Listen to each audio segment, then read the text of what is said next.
Hello, everyone, and welcome to our Women and Drone Safety event. My name is Fatima Abbasi, and I work with the RPAS Task Force at Transport Canada. To commemorate this year's Drone Safety Day on December 3rd, we're having a discussion today with some prominent Canadian women who work in the drone safety space. Joining me today are Catherine McCullough, Anne-Sophie Riopel-Bouvier, Sharon Chung, and Maud Paradis, along with my colleague Olivier Bellumeur-Génier, who will moderate today's proceedings in French.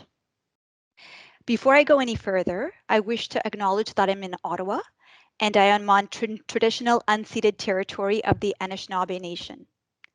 I recognize that we all work in different places, and therefore you may be working in another Indigenous territorial land, but I encourage you to take a moment to think about this. So I'll hand it over to my colleague Olivier, who will introduce today's event in French, and then we'll get started. Bonjour et bienvenue à notre événement Les femmes au sein de la sécurité des drones. Je m'appelle Olivier Bellumeur-Génier et je travaille pour le groupe de travail spécial sur les systèmes d'aéronefs télépilotés de Transport Canada. Aujourd'hui, le 3 décembre, pour commémorer la journée de la sécurité des drones, nous allons discuter avec des Canadiennes éminentes qui travaillent dans le domaine de la sécurité des drones.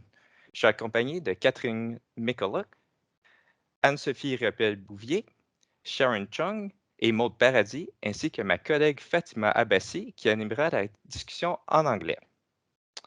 Je tiens également à souligner que pour ma part, puisque je suis à Ottawa, je suis sur le territoire traditionnel non cédé de la nation Anishinaabe. Je reconnais qu'on travaille tous à des endroits différents et que par conséquent, vous pouvez travailler sur un territoire traditionnel autochtone différent. Je vous encourage donc à prendre un moment pour y penser. Maintenant, je vais passer la parole à ma collègue Fatima pour que nous commencions.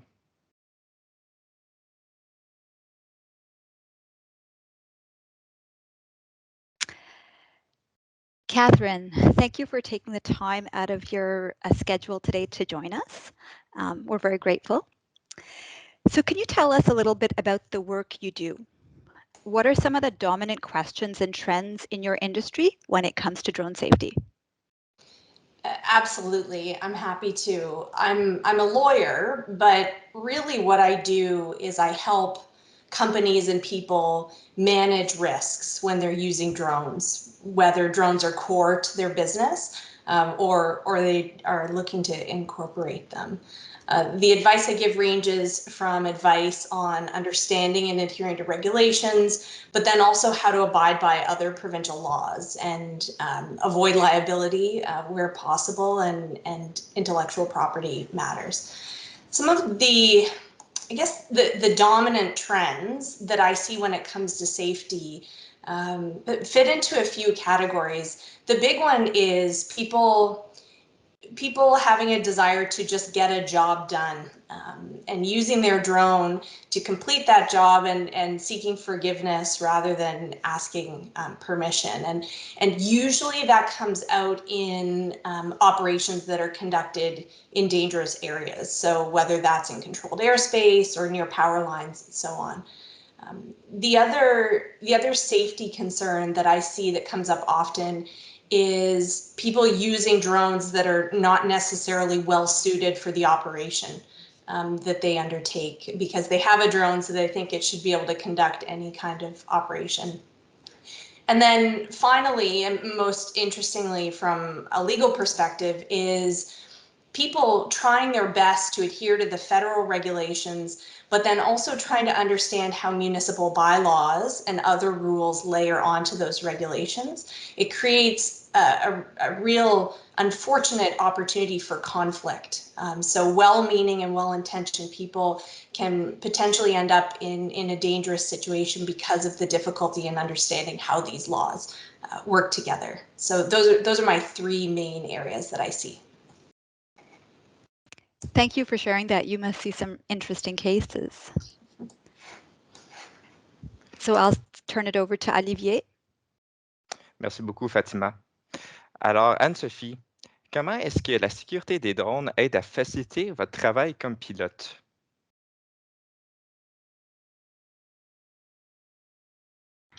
Mais pour nous, en fait, la sécurité des drones, c'est absolument essentiel.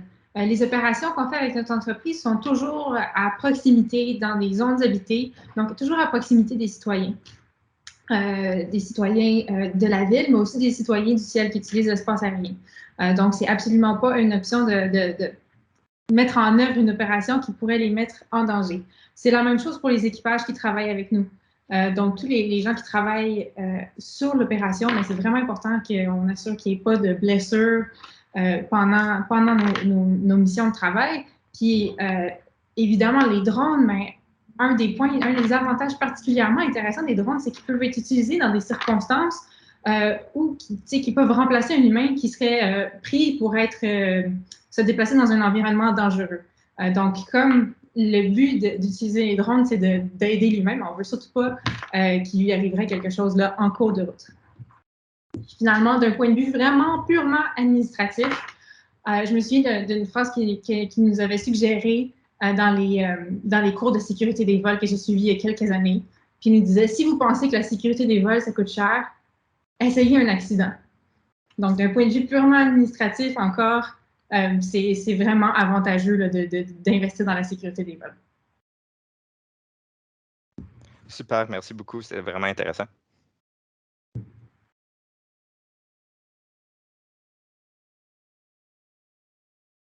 So Sharon, when it comes to drone safety, can you talk about the work that you do to support recreational and professional pilots? Yes, absolutely. And it's a pleasure to be here with you, Fatima. Thank you for, and the rest of the panel, thank you for including general aviation in the discussion.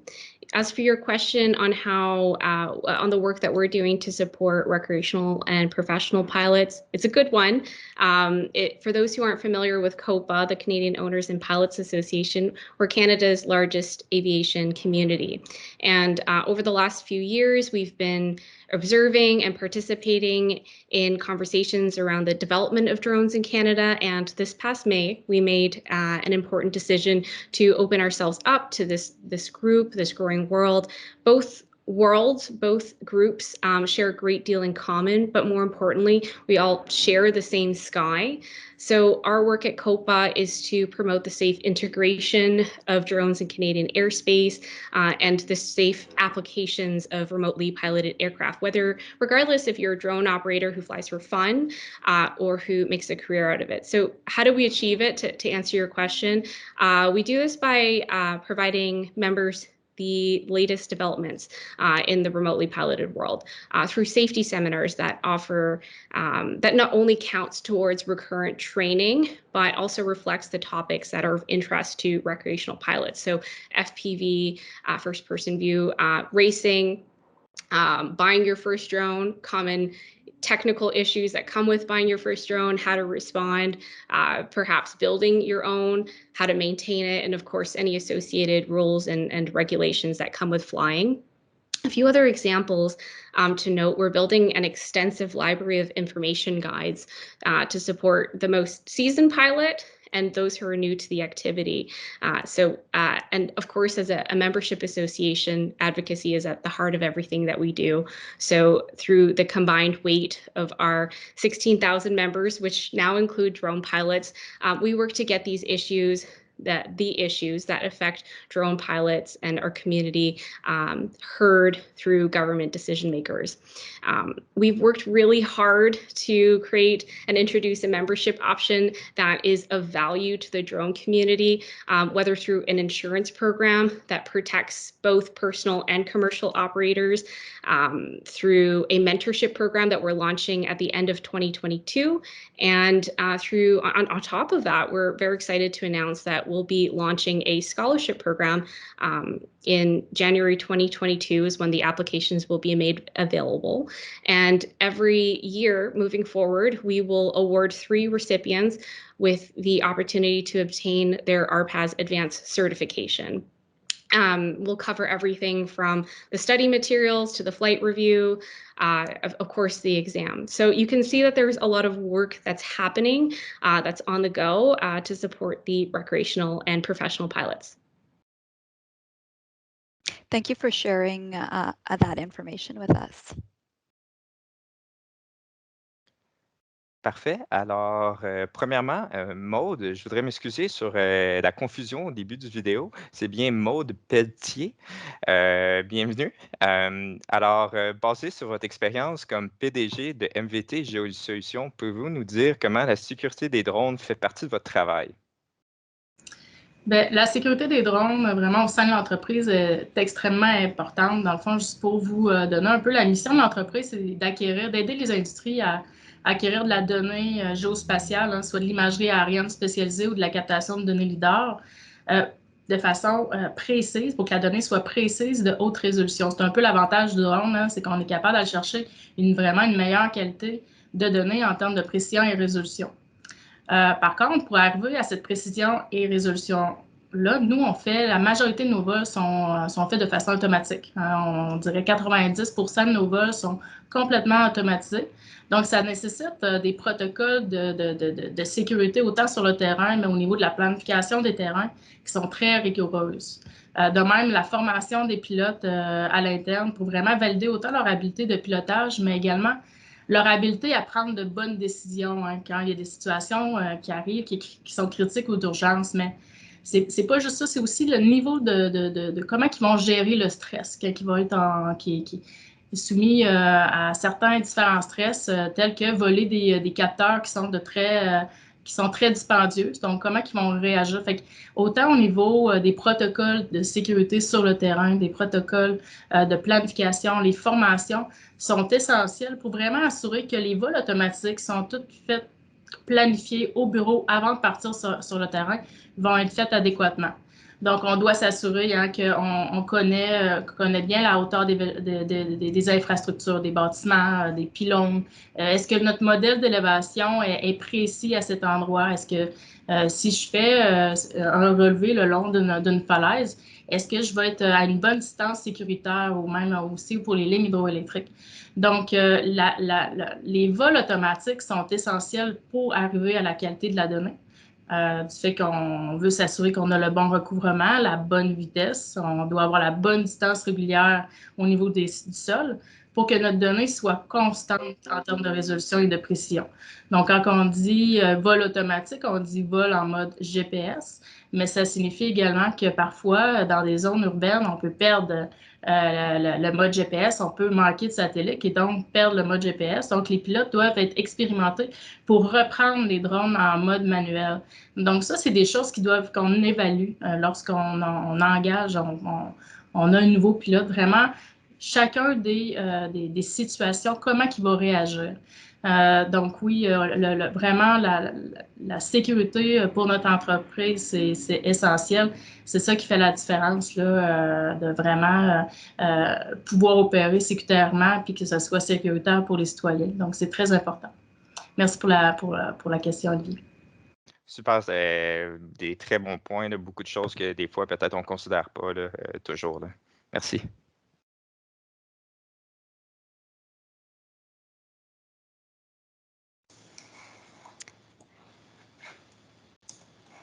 So the next question is for Catherine.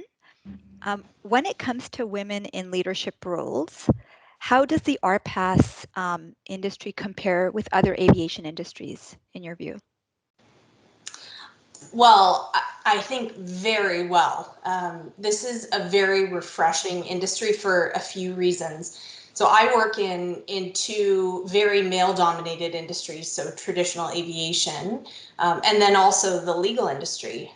In many ways, the legal industry is moving a bit faster in terms of incorporating women than traditional aviation, but it's a slow process. But what I've found being in the drone world or the RPAS world is that because it's so new, it's really full of diversity and full of fresh faces. And I think that means that a lot of the traditional barriers that exist for women in traditional aviation just aren't there.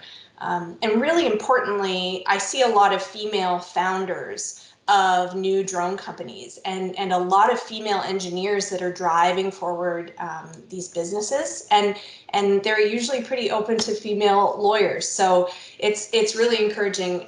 Recently, on an aviation litigation matter, where I was working with a female lawyer who's in-house counsel, but also in a leadership role and the highest legal position in that organization. She told me that this matter we worked on was the first time in her entire career that she'd ever been on an all-female litigation team on an aviation matter. So I think that's a really hopeful sign for all of us. And asking about seeing women in leadership roles, I think that we're poised to see even more in all aspects of the industry. So pleased to answer that question. Yeah, I agree. I think uncharted territory, the drone space, and its opening avenues and potential in other areas for women as well. So thank you. Alors, Anne-Sophie, un petit peu dans la même veine, dans le domaine des drones, quelles sont les forces, les attributs que les femmes apportent dans leur travail, d'après vous? Qu'est-ce qui est très important là, comme caractéristique, là, ça va être de prendre notre travail au sérieux. Comme pilote de drone, comme Maud le disait tantôt, il y a beaucoup de responsabilités. Les responsabilités sont très importantes pour assurer la sécurité. La réaction du pilote, s'il connaît bien ses appareils, ses systèmes, pour pouvoir bien réagir quand il y a des situations plus urgentes, mais c'est vraiment important. Aussi, comme on disait, dans la planification de l'opération, comme je disais, dans la connaissance des appareils, dans la connaissance de son environnement, de pouvoir être sensible à son environnement physique, mais aussi à son environnement humain. Donc, avec les autres personnes avec qui on travaille, avec les personnes autour de qui on travaille, avec les clients pour bien comprendre leurs objectifs, pour pouvoir bien les accomplir. Puis, pour le travail d'équipe aussi, pour avoir une bonne communication là, avec tous ces intervenants-là. Puis, l'objectif d'avoir cette sensibilité-là, c'est de pouvoir détecter à l'avance, de façon proactive, les menaces, puis d'avoir une bonne façon, une façon vraiment bien adaptée de répondre à ces menaces-là pour pouvoir les neutraliser le plus rapidement possible. Là. Donc, c'est des excellentes interventions jusqu'à présent. Super, merci beaucoup. C'est vraiment super intéressant. Là.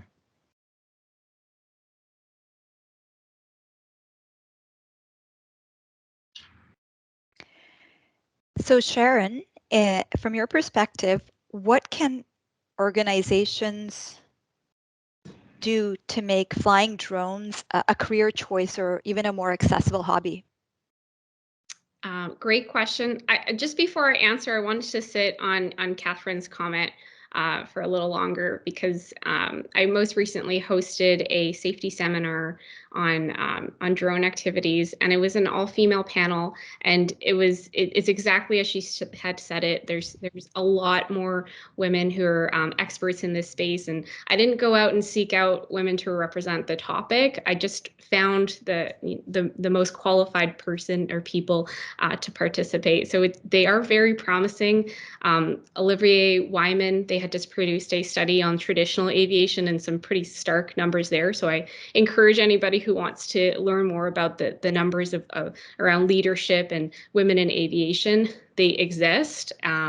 There's a lot more work that still needs to happen, and I'm definitely energized by the work that's happening in the drone space. So for your question regarding accessibility, I think there's a few definitions. So what does accessibility mean towards cost, overall costs, as it relates to training, as it relates to seeing others who look like us, who are doing these activities as well. From a price point, the great thing about drones, they've been around for a couple decades now. They're also already accessible to the everyday consumer. So before committing to a big purchase, depending what big means to you, to a more technical device, I would probably start with more affordable options because they do exist, or even through a flight simulator. I personally used the free basic training that COPA offers its members through Coastal Drone to understand drones before even committing to a device, so I could, buy less things. You also want to protect yourself, right? And so there's insurance programs that are important to cover the private operator just as much as the commercial operator. And of course, we also, through our team, we offer savings and discounts to products and services. Accessibility from a training perspective is a key consideration, as refreshing and reviewing your knowledge is just as important as the actual flying. And that's why the mentorship program, the scholarship activities, those can definitely help, and we're very excited to release those. But just as much, we host quarterly seminars that are available both online and in person, free of charge to anyone who's interested. We know that building your own drone it can add a lot of value and knowledge to understanding the tool, but sometimes is actually the most affordable option to getting into the activity. So we'll be hosting a workshop on that. On top of that, there's tons of information guides. Another way that we can make flying drones more accessible is through community. So COPA has an extensive network of chapters. We call them COPA flights. They could be really powerful for a drone pilot. These flying clubs, they meet regularly to fly together, to share knowledge with one another, to support and encourage one another. And one teaser that I'm excited to share is how we're working with municipalities so that we can allow for designated flying times in local parks for these flying clubs so that they can practice their skills, they can meet others and learn more about the activity itself. But going beyond COPA, there are also other communities that exist. I've personally benefited from participating in Women in Drones activities. They host weekly Zoom calls. They show different aspects of drone activity. So it's a lot of great exposure to what's possible, from mapping around a heritage building because you are interested in preserving history within your community, everything from recreational to commercial. So I hope this is helpful for those who are looking to getting into the activity. Thanks for sharing your insights on the leadership, women in leadership positions question earlier, and also sharing some great points and tips on activities that organizations can do. Alors, Maude, une question pour vous. Au début de votre carrière, comment s'est passée votre intégration dans le milieu de travail et sa hiérarchie? Et est-ce que les choses sont différentes aujourd'hui? Oui, donc c'est sûr qu'au début de l'entreprise, j'ai dû mettre sur place une multitude de recettes, comme on peut appeler, des recettes à savoir ça va être quoi le bon drone, c'est quoi le bon système de télémétrie, ça va être quoi le bon lidar, la bonne caméra, la bonne lentille. Vraiment tout mettre en place le côté hardware pour les opérations. Mais en plus, il fallait également trouver les bonnes recettes au niveau des paramètres d'acquisition. C'est quoi les bons paramètres de vol si on veut obtenir ce type de précision, résolution dans les différents environnements qu'on se trouve et également tout ce qui est en lien également au processus de traitement. Donc, ça, c'était définitivement un défi de mettre en place les méthodologies pour les opérations. Mais en plus, il y avait la complexité de comprendre, se familiariser avec la réglementation de Transport Canada. Donc, quand j'ai parti l'entreprise, c'était quand même tout nouveau pour moi. Il fallait que je comprenne comment qu'on devait opérer pour que ce soit sécuritaire dans le respect des règles de Transport Canada. Et quand on a commencé, en fait, j'ai parti l'entreprise en 2016. Donc, on devait, moi en tout cas, à ce moment-là, on devait faire des demandes de COAS, puis ça pouvait prendre 1 mois à 1 mois et demi avant d'obtenir notre COAS. Donc, c'était définitivement un défi auquel je ne m'attendais pas. Tout simplement d'arriver à survivre malgré la complexité de la réglementation à ce jour. Ensuite, ça s'est devenu beaucoup plus rapide, puis ça s'est allégé, puis c'est beaucoup plus facile maintenant. Maintenant, c'est vraiment très rapide de faire des opérations. Mais il y avait également tout le côté de gagner la crédibilité, gagner notre réputation, autant auprès de Transport Canada, mais aussi face à notre industrie, dans l'industrie et également pour nos clients et nos partenaires. Donc, quand j'ai parti l'entreprise, j'étais seule. Au bout de 2 ans, on était 2. 5 ans, dans 2 ans, ouais, c'est ça, 5 ans, on était déjà rendu à 14 employés, fait que ça a quand même grossi si vite. Fait que nous, notre entreprise s'est vraiment démarquée au fil du temps par la qualité qu'on offrait à nos clients au terme de données, mais également sur le côté professionnel pour vraiment respecter la réglementation. Fait que c'est certainement moins difficile aujourd'hui puisqu'on a gagné notre crédibilité, on a gagné notre réputation, on a des bons clients, on a des bons partenaires, on a monté les échelons, comme on dit, on connaît une belle croissance. Mais on est toujours dans des nouveaux défis dans l'industrie du drone. Hein. On est tout le temps dans des nouvelles missions pour faire grandir l'industrie, autant dans la captation de la donnée géospatiale par drone, mais également pour maintenant les vols en dehors de la ligne visuelle, hein, pour faire du BVLOS. Mais c'est vraiment des beaux défis, puis on a une équipe extrêmement passionnée. Donc, on ne lâche pas, on continue, puis c'est sûr qu'on va toujours continuer à grandir. Merci, Olivier. Merci d'avoir fait part de votre expérience et aussi de comment votre entreprise a pu croître avec le temps. Merci beaucoup.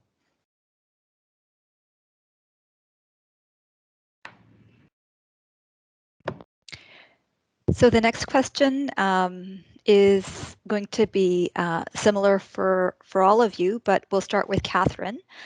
And it's on the advice that you would give to women entering the RPAS, the drone industry. What advice would you give?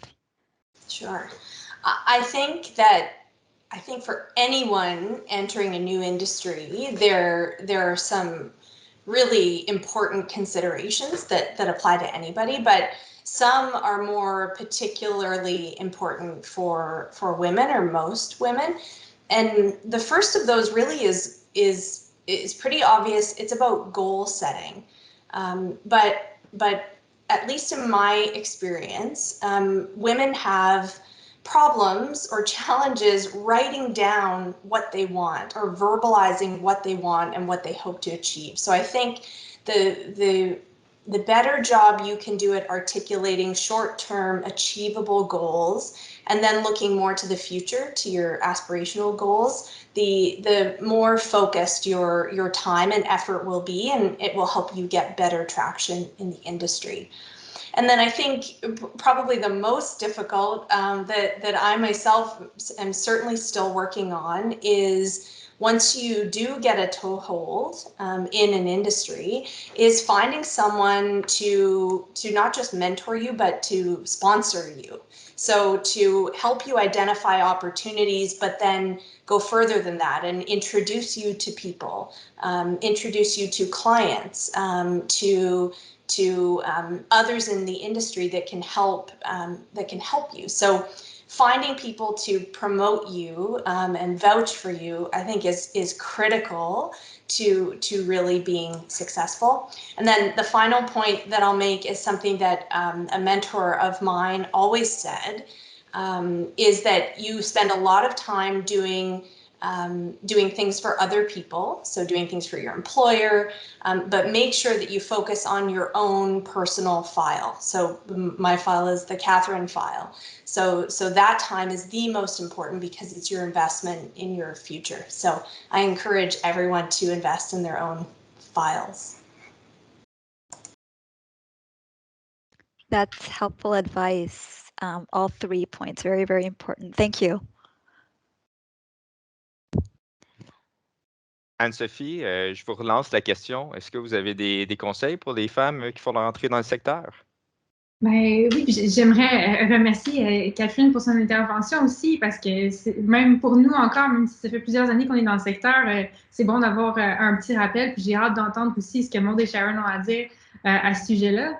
Mais ce que je dirais, c'est d'avoir confiance en ses capacités, puis de ne pas avoir peur d'aller vers une mission qui nous intéresse. Si on aimerait le faire, on a tout ce qu'il faut pour pouvoir le réaliser. Bien faire son travail, évidemment, c'est comme ça qu'on arrive à se démarquer, puis prendre l'apprentissage à cœur. Plus on apprend, meilleur on devient, puis on peut vraiment exécuter des tâches de façon impeccable. Puis, un peu comme Catherine disait aussi, de ne pas avoir peur de faire des liens avec des collègues de notre environnement, des collègues d'autres entreprises, de notre entreprise, puis d'avoir un bon réseau qui est là pour nous supporter, puis au moins qui rend notre travail agréable à tous les jours, là, où on peut voir les gens puis avoir du plaisir à travailler avec eux. Là. Donc, c'est pas mal mes conseils préférés. Des super bons conseils. Merci beaucoup, Anne-Sophie. So along the same lines, Sharon, what's your advice to fellow women going into the business? Sure. I mean, I come from both a recreational and corporate viewpoint. So I think it's worth addressing at least first of how people get into this community through a variety of channels. Maybe they saw someone else operate a drone. Oh, I muted myself, apologies. And that exposure sparks something in themselves. Perhaps they're curious about how things work, like the mechanics of a drone, the technology of a drone, the photography or media aspects of it, or maybe they already have an aviation background and they want to see another element to the aviation ecosystem. So my connection first started in a corporate role through NAV Canada, where I had the opportunity to witness very important discussions around how to safely integrate drones into Canadian airspace. For me, that was kind of like the click moment of how important it is to set up this emerging aviation technology for success, and through our organization and many others within the ecosystem, it's nice to be able to connect those dots together to advance that drone strategy. So just wanted to reiterate there that we often look at operators as what represents the drone or the aviation world, but we should take a step back and remember that there's many corporate and support roles that make up aviation, that make up the drone sector, the community, however you want to look at it, from marketers to program people to analysts or accountants. So we want to ensure that we focus on those people too, and we're helping them move forward with their goals, or to find mentors and to find sponsors. My advice to especially to professionals is to professionals who support the operations people is to focus on immersing yourself in the learning. It's very easy to like say at the superficial level of what you need to know, but when you dig deep, when you start attending webinars or seminars that are held within the community and getting to know what the pain points are for others, setting up Google alerts or signing up for e-newsletters or joining Facebook groups, those are very, very important ways to understand the subject matter from the people who actually use it every day. And perhaps that might influence you too. For those who are interested in flying, I would say never compare your chapter 1 to someone's chapter 30. And I say that as a very competitive person who had entered the aviation world thinking, I need to just know everything right away. But you have to trust in the process. You have to do the work in learning everything about it. And that's one of the beautiful things about aviation. Drones, whatever, like the entire interconnected system, is that it's filled with very knowledgeable people who do want to share. So you just have to put your hand up and ask questions and not be afraid to ask them, especially around the people who are throwing out acronyms or all the terms. Ask them to hold up and explain to you what's going on. So definitely learn how to ask those right questions. I wanted to mention one more thing here that's just general advice of learning how to juggle your goals and your priorities. I had heard an analogy once that has just stuck with me of imagining that you're juggling balls in the air, and some of them are glass and some of them are plastic. Pick which ones which of your goals and your priorities are the glass, and let everything else drop that needs to drop, so that you're focusing on the right stuff, on the meaningful stuff, and you can put those balls back in the air when you need to. I think it's a very healthy way to move forward with whatever your goals are. I hope that helps women out there, or just any professional. Yeah, that analogy is very visual. So yeah, good thought, great ideas, good thoughts. And yeah, that analogy, I think paints quite a picture. Thank you. Et pour finir cette série de questions, Maude, quels sont vos conseils pour les femmes qui entrent dans le secteur?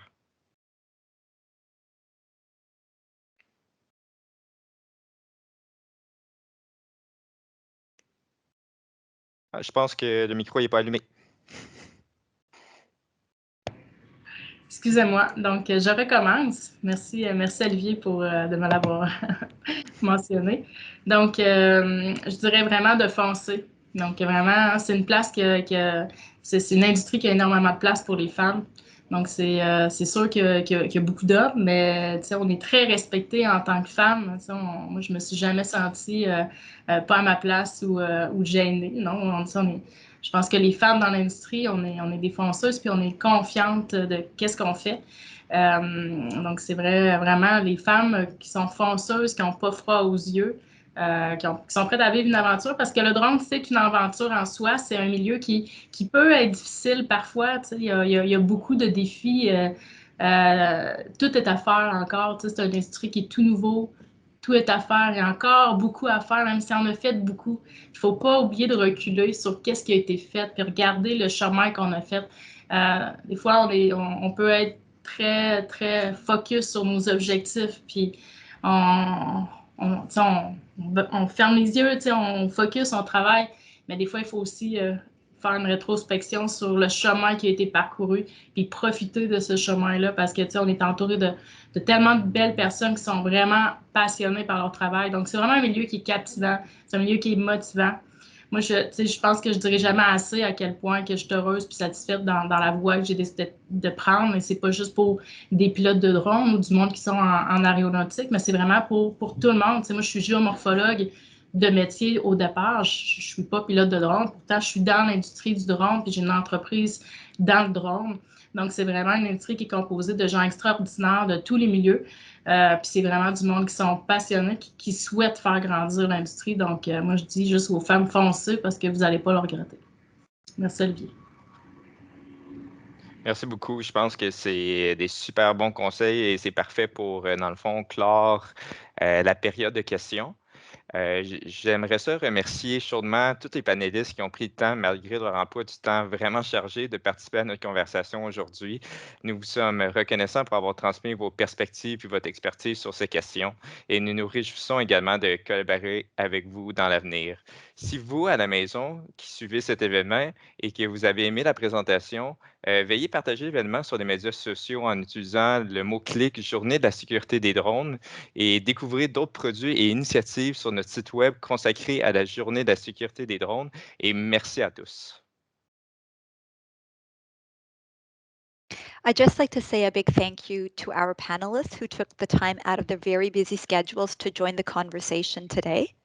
We're very grateful to hear your diverse perspectives on women in the drone space, your expertise on these issues, and we look forward to collaborating with you in the future. If you're watching at home and you enjoyed today's presentation, please share this event on social media using hashtag Drone Safety Day and check out some of the other products and initiatives on our Drone Safety Day website. Thank you again to all and have a good day.